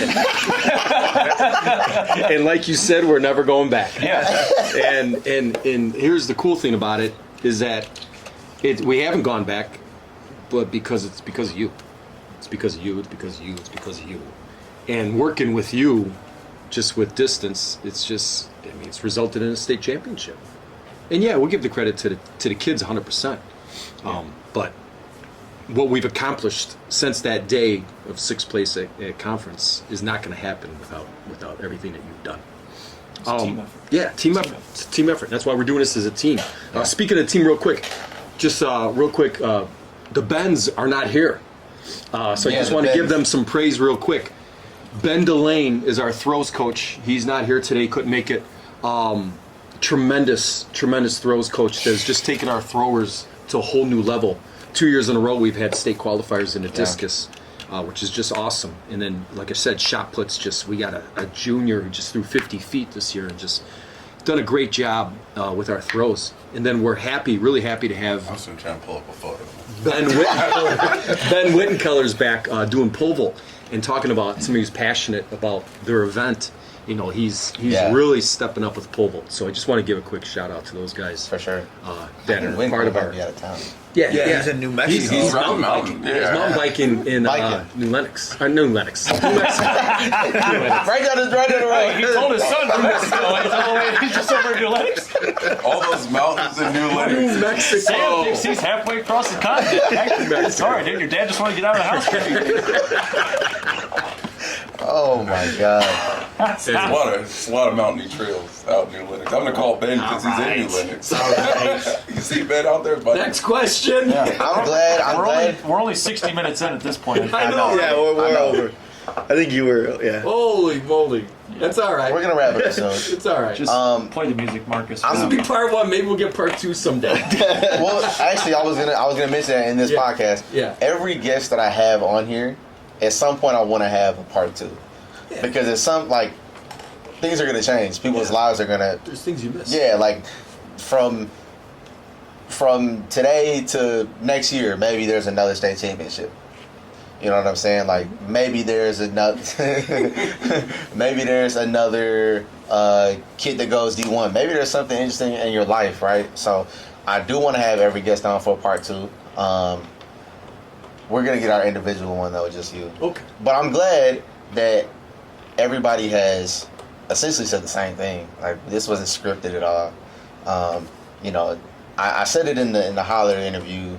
You're the head of the snake, and there's nobody that can defeat us because of how strong of a leader you are. Like we might lose a track meet, but we're never defeated. Like never. And it's because of the culture that you built over the last 21 years that that has allowed us to have this type of energy and connectivity and yeah, like you've been aboard 7 years, same as me. He's been on board 20 years. You've been back 3 years. This will be year 3. And there's a reason why there's 3 alumni on this staff. It feels weird not. I will say it kind of feels weird that I'm not an alumni. I mean, And that's what it feels like. But it's not. I was I gonna feel say like an outsider. it's not. really? It's not Yeah. because I'm like, oh, I don't fit in. It's like, it's become such an integral part Of who you are. who I am, Yeah. and the lens that I have, the filter that I put on so many other things in my life, where it's like I'm gonna have to get a PMA tattoo at some point. I really will. No, so 100%. I agree because I never wanted a tattoo, and like 2 weeks ago really started it where I'm like I feel like I have to get a I'm cougar gonna head. get like a Oh, no, I gotta get like a crow's head on the Or I gotta get Crow's head. head of a no, not his head, the bird. No, his head, just his face. It's gonna be half crow. Hey, that would be dope. no, please do not tattoo me on any. There we go. Norman. No. Marcus Norman. No. But like a cougar head on, because like it's just been. I live here. It feels like I know he lives here. Like legitimately, I can't believe you don't have a cot. Yeah, But I have slept in that storage room. Yeah, I don't doubt it. I completely believe that. But the only thing I Probably can the say, softest spot on the pole vault, man. I mean, Yeah, that's a brand new polo, man. Marcus size. $20,000. real fast, Marcus, before you go. But like legitimately, like I feel like I need to get one because this school and you guys here have seen my ups, my downs. Yeah. You know, I've had some of my lowest of low moments at this program, and I've had my highest of highs here. Like, it just is ingrained in my life now, Plainfield South. So I never want to leave. Yeah, but yeah, go ahead, Marcus. I was just gonna say especially starting out and I can tell you I go way back to us being at East Moline and me celebrating like a kid going 37 in the triple jump, and I was like, yo, you were 37, and I'm at home and wife's like, what are you smiling about? And I'm like, I just had a core memory of me in my first years coaching, just celebrating 37 feet and going up to Crowe and being like, you just jumped 37, and Crowe's like, let's go. And we were like, It's a PR. and we were like, and that was dude, we're getting there. And for myself, going home after those first years and just being whatever it takes, because it legit became this thing, like, you're marching forward, and we're going this way. This is the way the program is going. So for myself, it's like, whatever it takes is what I have to do. Like, if I got to do the dirty work of being the guy to be like, hey, I'll be here to open it up. I'll be here to pull the pit out. I'll be here to help you guys then I'll do it. It's like, I've always been like 5 minutes away from the school. So whatever it takes to get our team to the next level, somebody's got to be the guy. So I was like, then I'll be the guy. Like, that's fine. And for me with the kids, it became one of those things to just simply say, like, our program became a staple of whatever you need, we're going to find a way to get it to you. And then it became, now it's available. So the what you need is now available. Yeah. And that's where I feel like we just took off. And for myself, it was always just like if I go get my car and I go drive down the neighborhood, I got a distance kid running this way. On my way back, I'm going to see another kid. You know, if I go anywhere, I see a kid. So, like, it became a thing for me to where it was like, well, then get kids everywhere. So then we had hurdlers on the track. You know, we had jumpers on the track. Then we had sprinters on the track. And next, you know, we got an army of kids who just want to be out running. And that for me is like, and when I look at like cross country, like I tell this joke to everybody in the neighborhood. A cross country team that dominates the sports with a ball is insane. When you have more kids who would rather competitively go out, turn their Strava app on, and take off running down the street and say, hey coach, check out what I just did. Did you see my Strava? Did you see all these kudos I got? And I'm just like intimidated enough myself to be like, I will never run a mile on Strava. And be like, yo, Coach Marcus is running. Here's this 14-minute mile. That's insane. Give him some kudos. Maybe he does it again. You know, but like that for me has always been one of those things where it's like, and it's not to ever knock any other program, but it's just one of those things to just show you like the passion and the leadership and the drive that has been instilled into these kids from you has evolved into this thing of like this dominating force of kids who just want to be great.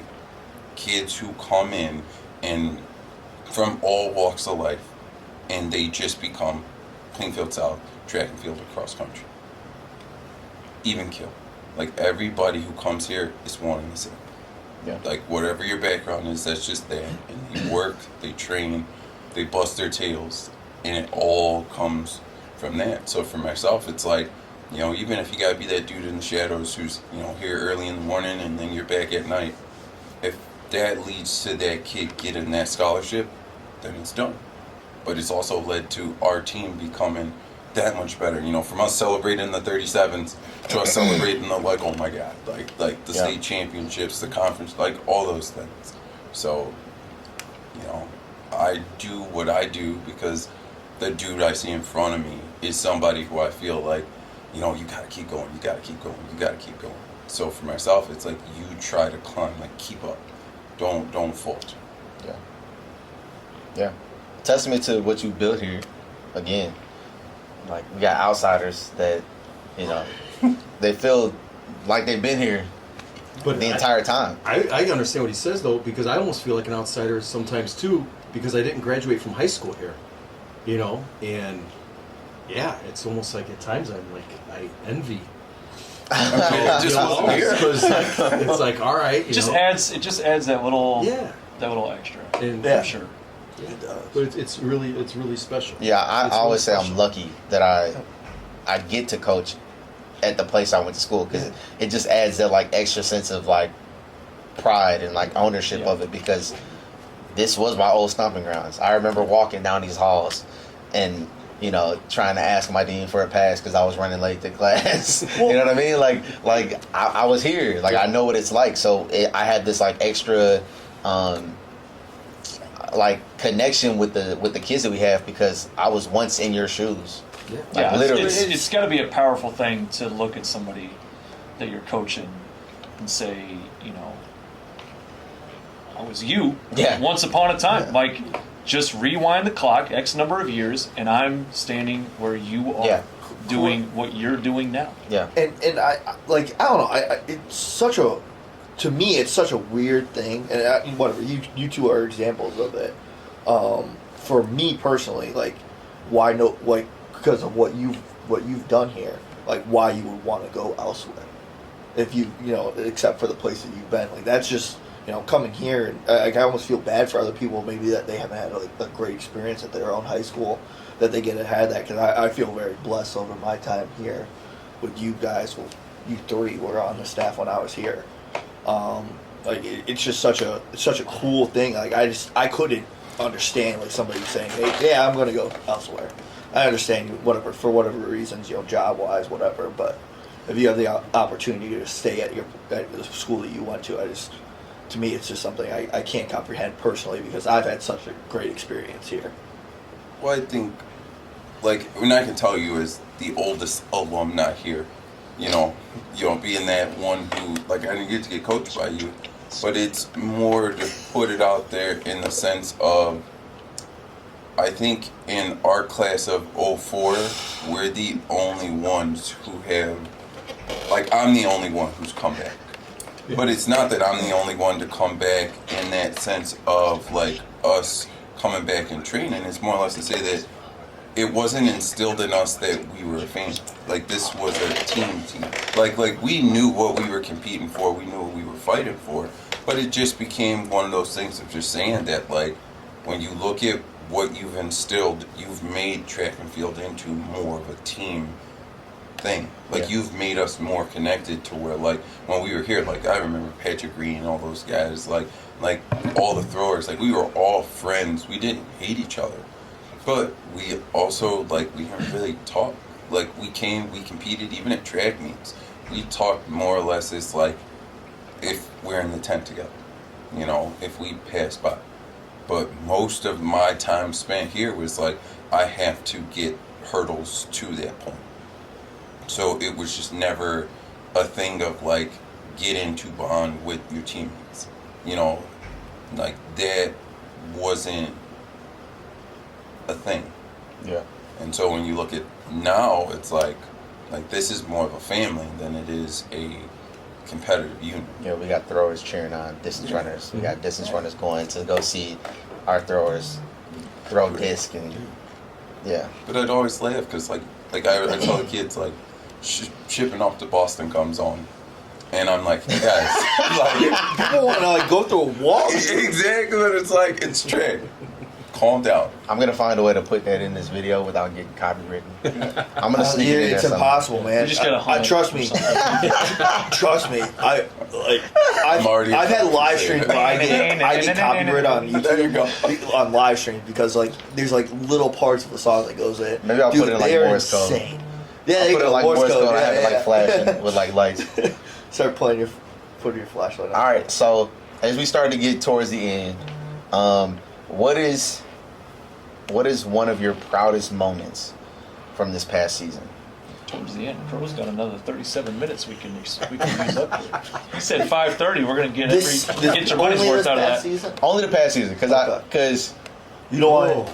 I don't want to go too far behind, because obviously, like, we won 4x4 here, like that's amazing. But I want to keep it fresh. Yeah. Now, you see, it's harder for me picking this season. This season. Oh, was that with me? Yeah, go ahead. Anybody? Oh, yeah. crap. You have a big one. I mean, Yeah. yours is should be pretty easy. Yeah.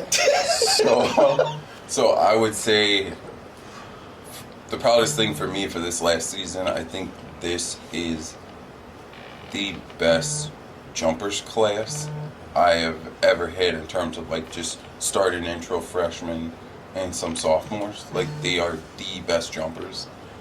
I know it's a little tough on them. They probably are like, really? but yeah, they're like hurdlers. Even it's like their times may not show it, but it's like you're still at a very high, like, in terms of understanding what's in front of you and just overall athletic ability. Like, this is probably the most developed in an advanced jumps group. So, in hurdlers. So, I'm excited for the future with those guys. It was just fun going through and just seeing all the things they could do. So now it just puts that, like, pressure on me of, like, hey, if you don't make magic in 4 years. Well, let's tell everybody. Yeah. What happened at Lockport at Bill Jackson invite. Oh, okay. Coach Thompsen was up in the box. That's what happened. Yeah. so my guy was making gold. Voice of track and field in Illinois. Yeah. Well, that's what I love is that I yelled out to you when I got like 10 seconds away from the mic for a bit, and I saw you walking across the field. Yeah. Because I don't remember what race happened. I think it was up to the 400s maybe. But I don't know. I got your Yeah, I can't attention for remember. up by the box, and I just was jumping up and down. I Yeah, was we so just- excited. yeah, we're like- I think it was after the 400 because Yes, because twins. Freshman. we had Yeah. 3 Yeah. freshmen go 54 under. Yeah. 3 freshmen. That was 54, impressive. 53, and 52. Yeah. Right. and I was amped up, and I wanted to be impartial, so I Yeah. got away from the mic. The whole stadium didn't need to hear that, but they probably could. Yeah. Yeah. Yeah, Sorry, 54, 53, Oh 52. no. I think- triple jumped in between what you were saying there. Sorry. Triple jump. I had a special kid named Carfell Caldwell who, Muscle hamster. you know, found himself in a very peculiar position of being a freshman who's able to jump from the 40 board and having a coach who's basically like, you need to start listening and figure it out. And so, being someone who coaches so many events, I basically left to say, like, I got to go to the hurdlers. Like, I'm going to leave you to be. I gave you the knowledge that you need to know. You have to, at this point, take it or, you know, like, you have to do with it, whatever. And as I walked away to you, which was amazing to go see hurdles, I turn around just to see his kid, and I'm like, okay, he's stepping up. And I just see him start to clap, and I'm like, he's never done a clap before, so, okay, like, here's a clap. And then he takes off, and I'm like, I told him to push out. He's pushing out. He's doing what he's supposed to do. And it's a really good foot placement on the board to like, hey, that's a really good first space. And I don't even remember. I just remember I was talking to you, and then I was just running. Like, that was a really good jump. I need to go see what the jump was. Yeah. And everybody goes berserk. And I'm just like, what was the jump? Was it Just 12 meters? 1401. 1401. 1401. And we heard him. We heard the 1401, and we were like, "What is that?" Far is that? Right. Yeah, like, what is that? And we're like, Calculator up. we're like, "Oh my god, we know that's good," because everybody over there was Right. was cheering and like. Just going Yeah. berserk. So I'm yelling at Siri, what is 1401 meters to feet? And I go, Marcus, he just went 48 feet. 46. 46.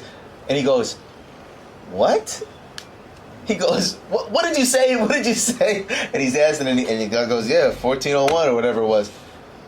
And we just looked at each other like, Broke the school record Yeah. as a freshman. we're like, dude. And it wasn't a bad school record. It was Miles Lincoln. It was an all-stater. Yeah. And we're just like, what is he in the state right now? Yeah, we're looking it up. So we're all on athletic.net. yeah, Like, yeah, you gotta love that. Like that. yeah, that was crazy. 46 feet for a freshman. So be on the lookout for him too. Be on the lookout for him. And Carvel if Carvel is watching, you better be studying. Please be at practice tomorrow, Carvel. What about you? What is your favorite memory from this past season? You know, mine's always related to just the team, with the culture and the experiences. And the thing that I really love about this past year, and I love how Anthony Vilcek stepped up and was an excellent leader. I love how Dill Maloney, same thing, just stepped up and became a great senior leader. And just led the distance group and became those two guys. And there's more guys. I wish I could mention every name, but those two guys stepping up and just being leaders and being positive and just being fantastic young men. And that stands out the most to me, you know. And then I love it when I see, you know, sprinters cheering on distance guys. And we saw that, Yeah. you know, and we got distance guys going over and what did he run? How fast did he run? You know? And then we got throwers, same thing, you know, coming on over and cheering on the guys on the track, and then vice versa. They're going over there, and you know, as a head coach, I always try to get around to all the events, and I don't always do that, but I try to make an effort to make every kid know that we love them and we care about them, and I want them to be successful, whether it's whatever the time is, or jump, or just a PR, because that's really what it comes down to is getting a personal best. So the thing that really stands out to me, though, the most was at state this year. the coach from another team came up to me.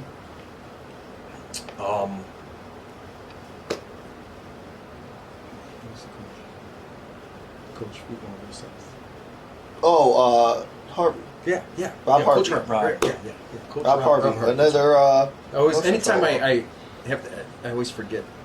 I always ask. Yeah, he So Coach Harvey came up during the 3200 when we had the 3200 going on. Dylan was out there running. Alex Pizzala, sophomore, was out there running.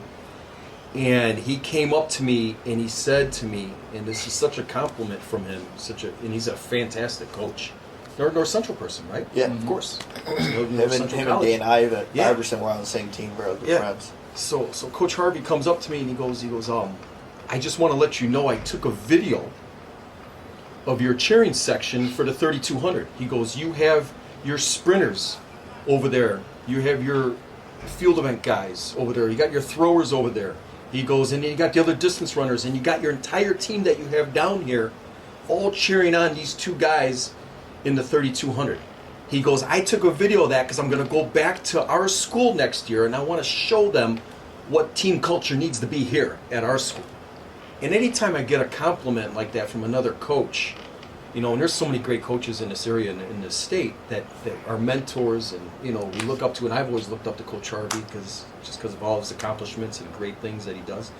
And anytime we get a compliment like that, I'm like, yeah, we're doing something right. Yeah. We're doing something right with our young men. And that was such a nice compliment. And I came back and I shared that with the guys. Once again, try not to get emotional, but I put the culture and all that team atmosphere and that family atmosphere above any time jump or anything, And I hate losing. I absolutely hate it. And I enjoy winning, and it means a lot to me, and I want our guys to be successful, and I want our guys to win championships, but that culture is just so good when you have people supporting each other. Yeah. It's invaluable. Yeah. Yeah. It's just awesome. So that's my So this is hard because I honestly wasn't here a lot this track season. Probably more here. But you know all the less times. days than I But you know all the was times not here. What was like one thing that you were like, did that just happen? Like, very busy person. yeah. Yeah, well, overall during the season, probably best moment was, it's not something pertaining to here, but same thing, like going back to family and, people help, relying on you. Was starting up Illinois Running News this year. That was amazing. And Plainfield Pack. Here at the team, I had like just the breakthrough kind of moments, like watching Dylan Vittorio at the race at state. That's just one of those things where no matter how many times I can tell the kid, dude, you're the most naturally talented kid I've ever seen in my life, and that you are that guy right now. And that's exactly every single conversation I had with him this year was, dude, you're that good.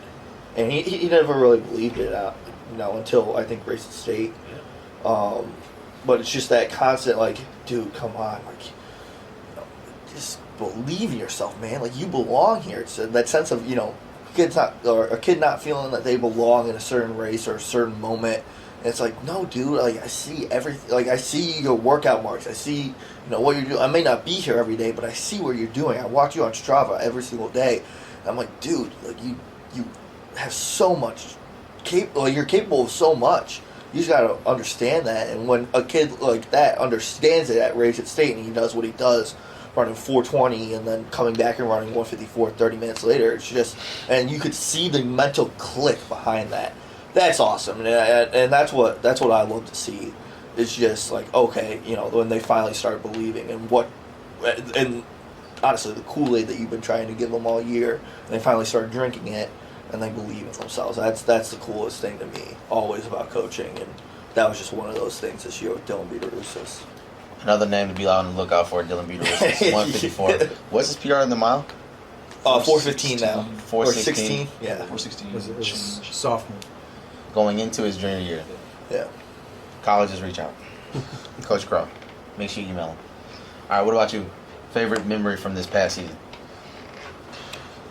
I'll go one culture one and one performance one, I think. Culture-wise, I think something I'm really proud of that stood out to me was at City Meet, and not to continue hyping up Dylan Peterusis, but I was at the City Meet at Plainfield Central, and I noticed this piece of trash like 15 yards in front of me, and I was like, oh, it's just second nature. I'll go ahead. It's a wrapper or something like that. And Dylan got to it before I did to pick it up and throw it away. Like at some other person's campus, at some other place, he's warming up for a race. He was during his warm up. And there's how many kids do we know that just put the horse blinders on and nothing else exists? And maybe that's what they need to get ready for a race. I'm not saying that you shouldn't do that. I'm not saying that, maybe you need to be in your bubble. He was, and yet still had the presence of mind and the lessons that he's learned and has incorporated enough of what we talk about here that he wasn't even going to let some piece of trash lay on the ground for any long. I mean, he just walked over, grabbed it, threw it away. And then like a week later a couple weeks later at sectionals at Manuka, a coach or a parent or somebody came up to me from over there and said, I just want you to know, I don't know, I couldn't point the guys out, but a lot of Plainfield South guys picked up a lot of trash for us today. And we would be here so much longer if we had to clean this place up by ourselves. Yeah, where was that? Where was that at? Sectionals. Oh, it was at Manuka. Oh, okay, yeah. I do remember that. Yeah. Oh yeah, that's right. It was at the That's very right. end of the meet. Yeah. And it just started going. And yeah. And it just was that feeling of like, that's empathy, honestly. And to be honest, that's the common denominator behind what we do is we want other people to experience life having the lessons we've learned, that they don't have to go through the process of learning those lessons. We just get to teach them the result of what we now know. Hey, instead of you crashing and burning in the race, I've already done that. So here's how you can avoid doing that, and now you don't have to go through an experience like that. That's really, I think, the entire reason behind coaching in the first place. But just knowing that we have been standing up in these team meetings talking about this and that and how you be a good person and something like that, and then lo and behold, here's our team going out and doing just that. Yeah. And they're not coming up and waving it in our face like, look how much trash I picked up. It's not. They're not seeking that approval. Yeah. They're just doing it. Leave it better than you found it. Although we have had trash picking up competitions at the end of these before. Sometimes you got to gamify it. I mean, sometimes Go back to holler. Yeah. Gamify everything. Yeah. Sometimes that's just what you got to do. Yeah. But it's nice to know that we have a culture that from the top down, it wasn't a freshman saying, "Hey guys, I think we should pick up some trash." It's they get reminded what the right thing to do is, and so that was really, really cool. And that's just one of a handful of moments. Now, performance-wise, I have to do two because both of them I think are pretty significant. But Dylan Maloney's double at indoor conference was incredible to watch, and I think that was one of his best performances of this season. Just to run those races how he did, especially that 1600 closing as hard as he did, and for a guy that so often has really not considered himself to have a kick or the wheels to move like that, just that was a satisfying day, I think. And it was a day that he can completely be satisfied with. On the day he executed, there's not really a better way he could have done it, and I hope he carries that with him into the future when he goes to New Mexico and on that future professional career that I'm sure is going to happen. And when he's at the trials in 2036, racing the marathon wherever it's going to be hosted, we'll be there to watch him. That was an incredible day for him. He executed so well.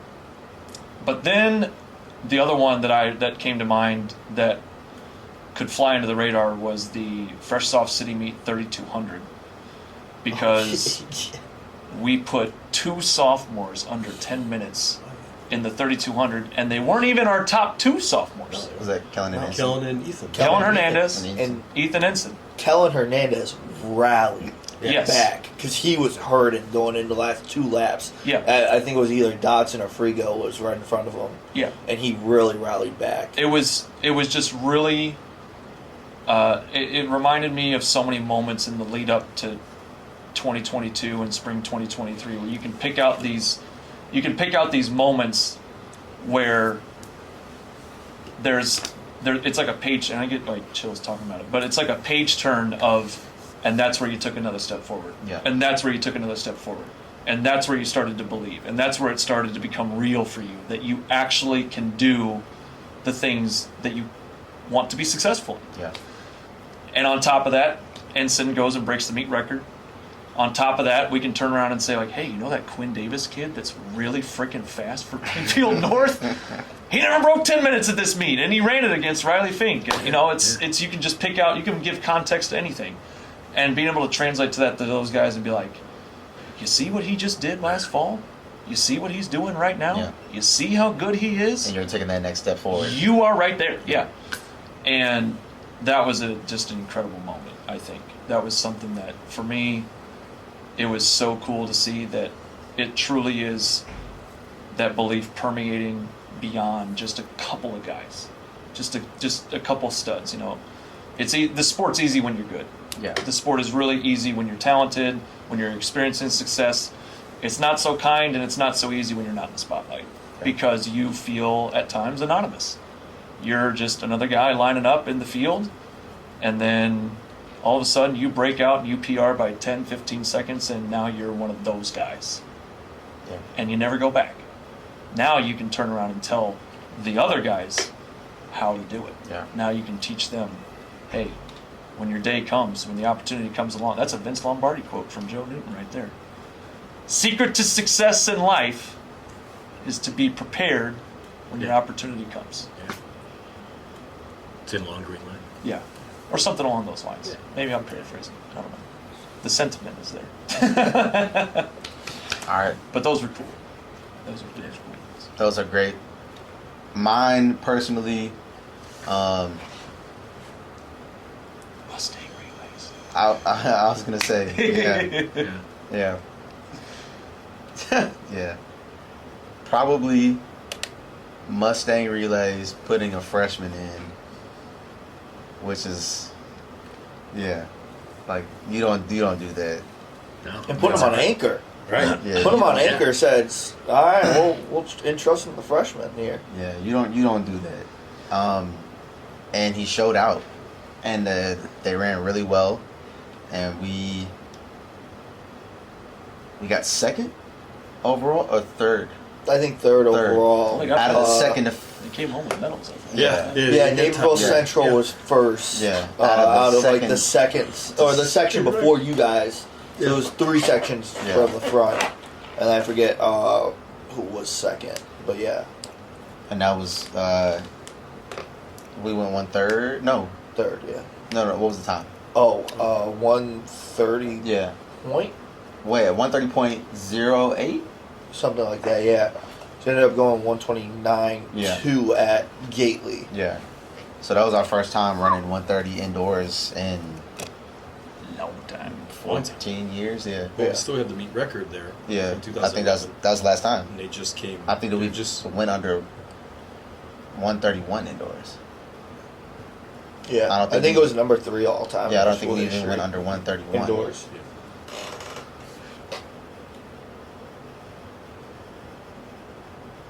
Was that it right there? Mm-hmm. Okay.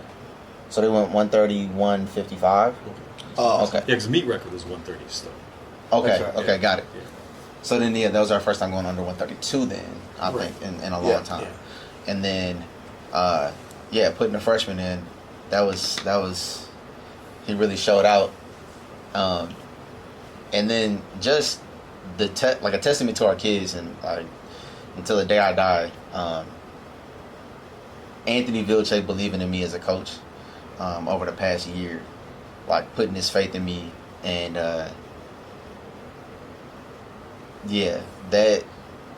that moment when he came to me his junior year and was like, "Hey, how do we get better?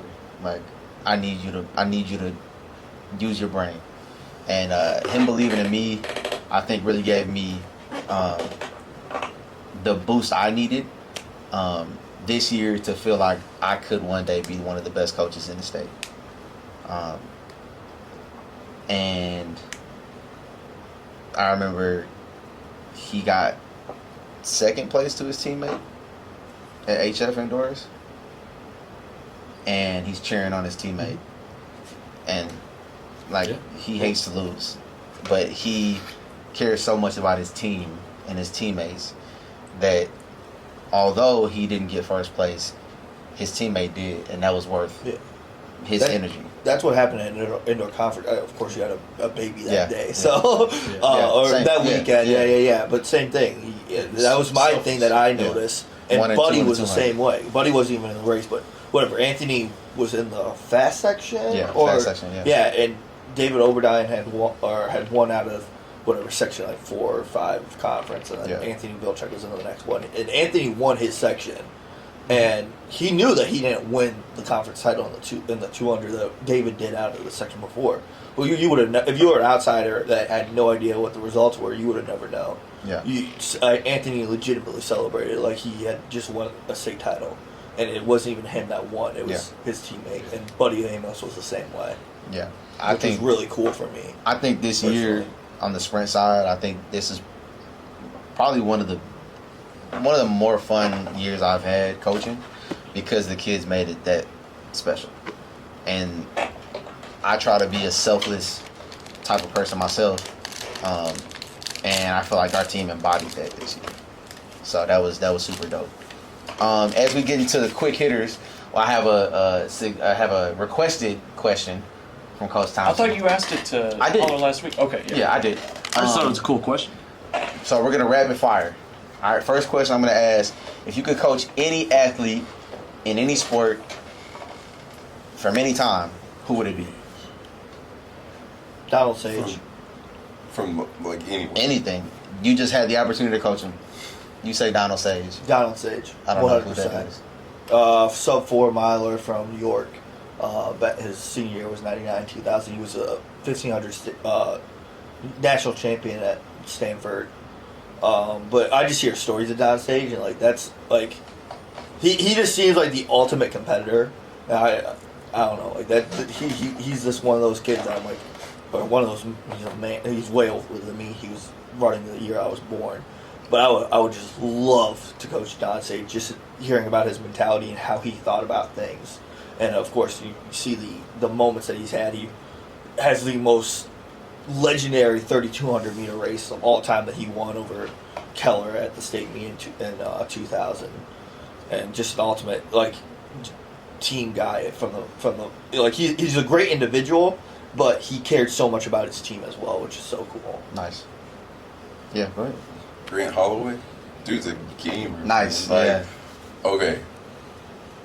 For the mold of like what we are at Plainfield South to what that dude is, I think having a dude like that, for one, somebody that talented would have you like in everything. Like, how do I help this dude get to like where he is right now if he was a kid at South? But then you look at the dude as a showman, like he can hurdle, he's in the 4x1, he's in the 4x4, and he is a stud in all of it. And he's that dude who's just always smiling, and he's always like when you see it and you watch him compete and you see that like furious dude, but then you see him outside and you see him just, like that to me is like when I'm showing kids like film and stuff, like that's a dude I want you to be like want that, because he just has that drive, that energy. Like you see him working out and he's moving some weight, but he's having fun with it. Yeah. But then, like, his coaches are talking to him, and he's present. Like, he's making eye contact. He's looking at you. He's that coachable dude who's doing, like, he's following that line. And I just look at stuff like that to where, for one, like, I feel like that's a dude who probably, he's given so much back to just people around him. Yeah. And then on top of it, like, he just, all around is just... You can tell he enjoys what he does. Oh, yeah. Any athlete, anytime, any sport. Athlete, anytime. Like, any time, any sport. Well, the first one that pops into my head is the poster right there. Oh, nice. I'll have to put that in the video. Steve Prefontaine. So I got 2 posters of him over there, and it's simply just because, and it's probably become more, legendary and as time has gone on, but the thing that comes to my mind is just a ruthless competitor. Yeah. And anybody who has that mentality, I just love it. Yeah. What about you?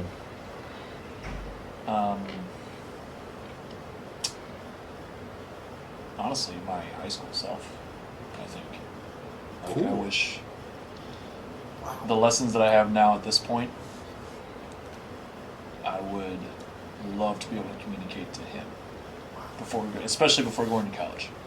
That's I dope. think I would have been a far better teammate. I would have been a much better runner. I think not that my coach did his best. I'm sure. I think I would have. Again, it's about the perspective that I have now. But my brother would be way up there. My team in high school would have been a fun team to coach. I think would have been a blast. A lot of personalities that overlapped with our, with Cayman, Dylan, BJ. Yeah. Would have been a lot of overlap there. But honestly, yeah, either if it can't be myself, I'd want to coach my brother or have coached him. That's He was dope. remarkably talented. I don't really have an answer. What? It's your question. Yeah, No I just Lyles, nothing? I just No? asked the questions. Oh. No, I If I picked one, Carl Lewis. probably Christian Coleman. Yeah, there you go. Probably Christian Coleman. He's probably my favorite. Yeah, Christian Coleman. Block start. Yeah, he's insane.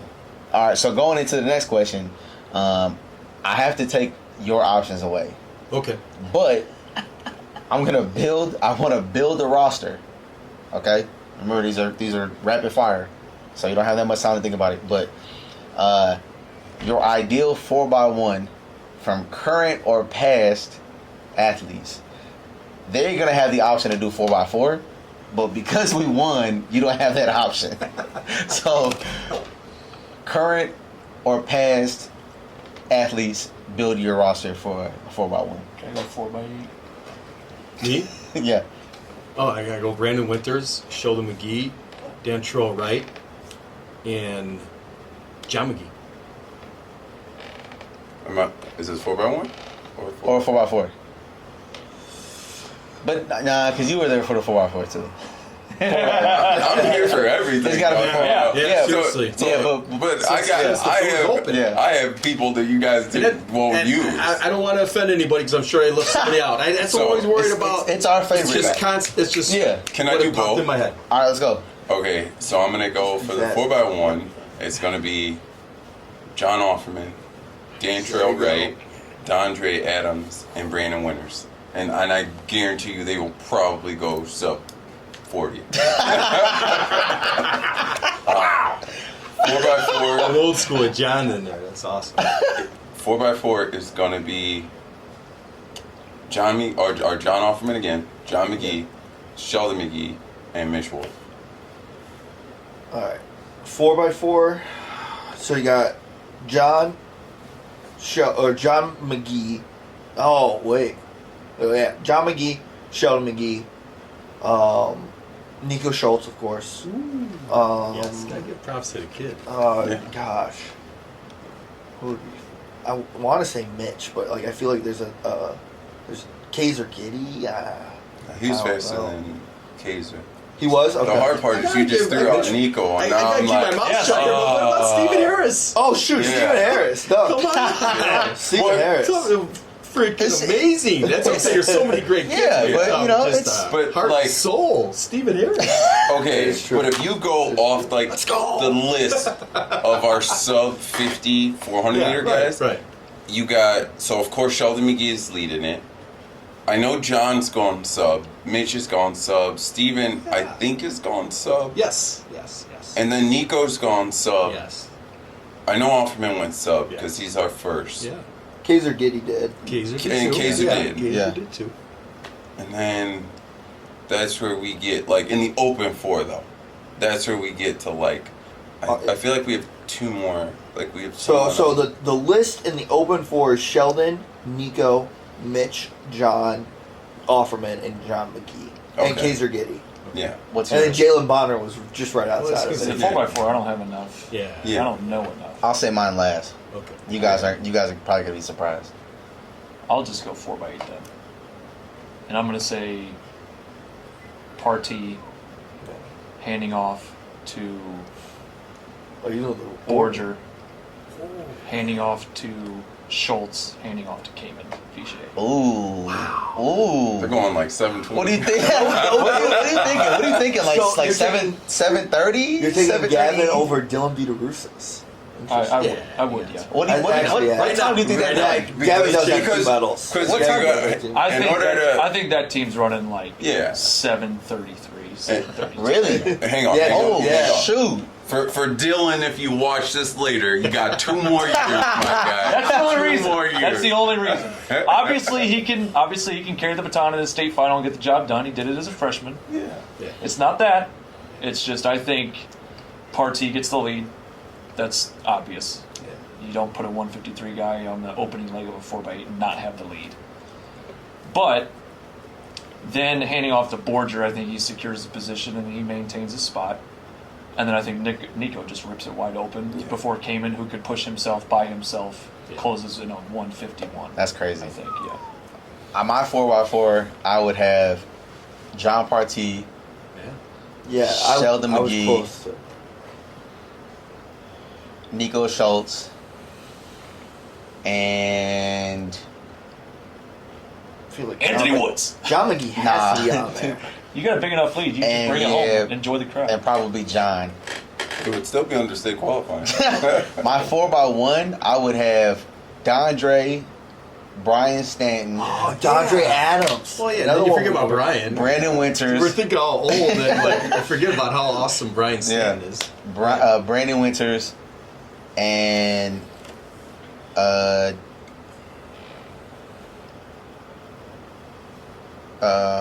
Sheldon. Ooh, Actually, another yeah, and Sheldon. think of new names. I would actually put a healthy Owen O'Shea on my 4x4. Yeah, Yeah. that's another that's one. another. Yeah. Yeah, that's Owen another O'Shea one. on Yeah, Yeah. just a competitor. He's Yeah. a lot of Just it. ferocious, Yeah. ferocious Kid is competitor. him. All right, this is a funny one. Gosh, Reynoso's going to kill me. All right, last There's so many kids are like, we're sorry. last Don't be two offended. questions. That's why he's running Bix this year, so he can earn that Right. roster spot on the 4x8, the hypothetical 4x8. Last two questions. If we had a 100-meter dash between the staff, and this is why I'm asking this question because I think everyone will say me. If we had a 100-meter dash between the staff, who's winning and who's pulling a hamstring? We already pulled the Here's the great. Everybody point at the hamstring pull. Oh, Me? no. Yeah. These, Oh, but Tore here's my the- hamstring I was on there. that Yeah, track. that's crazy. Yes. You were in the Someone race. track me. Hold on. Yeah. That's yes, crazy. yes, tell this story because I was an incoming freshman at the time. This is awesome. His parents Because- was black. You best So- call, so- better call Jane It's- now it's- and just say, I got a flat tire. I'm sorry. Well, no, we're gonna get him out of here. But hold on, Okay. really fast. Black and blue. Who would you say pulled a hamstring? He thought Marcus. No. No. But here's my reasoning. You're going to go 110% to win this thing. You're going to go all out. Yeah. And you just got so, like, Yeah. you're shredded. You're carrying a lot. Yeah, who's gonna win then? What'd you run at Racing to the Lights? You 12-6? beat me with the hamstring. 12-6 I was for a I picked hamstring? you for both. Yeah, I was going to nominate you. I might be never close. be- I might be close behind you. Never be- I might be close behind you. So we ran the race under the lights at I remember that. state. Yeah, that's when. And he pulled that's his when O'Shea ran hamstring. 11.6. Yeah. But Yeah. he walks like 40 meters. And he goes like 12.6. And I'm like, he walked 40 meters. You're like, I ran. Granted, I was cramping like crazy. I gotta run that. All out. See what I can do. The whole thing. And he still smoked. I'm done. So him on the pulled hamstring and winning Yes. the 100. Well, I think at one time I know for could sure I'm have getting ran the pulled under hamstring. 12 seconds. In high school, I could have broken 12. I think. I think you can run 12 right now for sure. Yeah. I think I think you give I everybody could maybe a run for break their money 13. right now. Nah, but- yeah, I think you can definitely. Damn, that's Yeah. moving. And then last one, because I know you gotta go. He Which got one a of flat us- tire. I saw it in the parking lot. It's his rim's on the ground. Which one of us is most likely to get a tech if we were basketball coaches?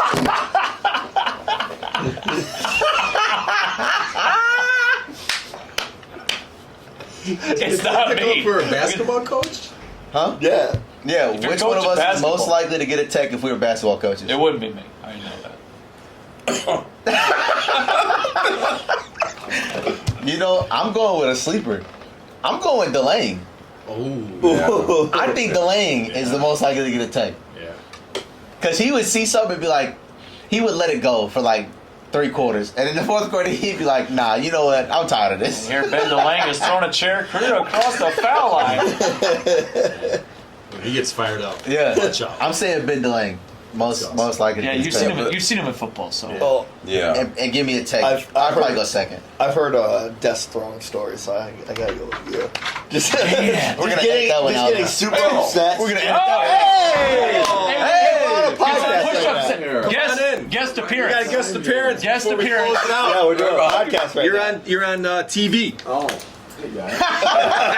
It's Coach Bo. Live right now? Yes, we are live. This is Nah, a we're not live, podcast. but we're recording, yeah. Yeah, special he's guest rocking appearance. and rocking. Everybody's gonna have to get down and do 10 push-ups. Yeah, Here we go. because We of gotta do Coach- it. All right, now we gotta do it. Hey, and I saw all them boys on the turf that didn't do it yesterday, Coach Marcus. I'm just saying.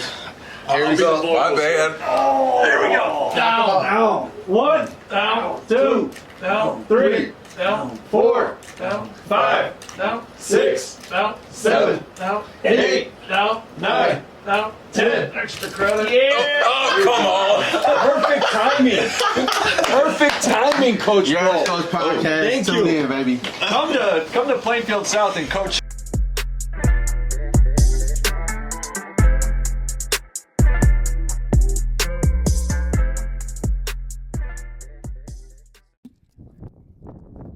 Yo, If you're ready to be blown away. UrAvgCoach Podcast. Tune in, baby. I want to take a moment to dedicate this episode specifically to someone whose life and service should be remembered. ISP Trooper Corey S. Thompsen. Corey tragically lost his life in the line of duty on October 18, 2024. He was just 28 years old and had nearly 5 years of service with the Illinois State Police. More than that, he was a son, he was a husband, a brother, and a brother of one of my fellow coaching brothers. To honor his legacy, a scholarship fund has been created in Corey's name at his former high school. This scholarship will support a student who has dreams of studying criminal justice and following a path of service just like Corey. If you feel moved to help continue his impact, I would be incredibly honored if you guys would consider donating to the fund. You can contribute directly via Venmo at Trooper-Corey-S-Thompson. And I'll leave that link below. Thank you guys.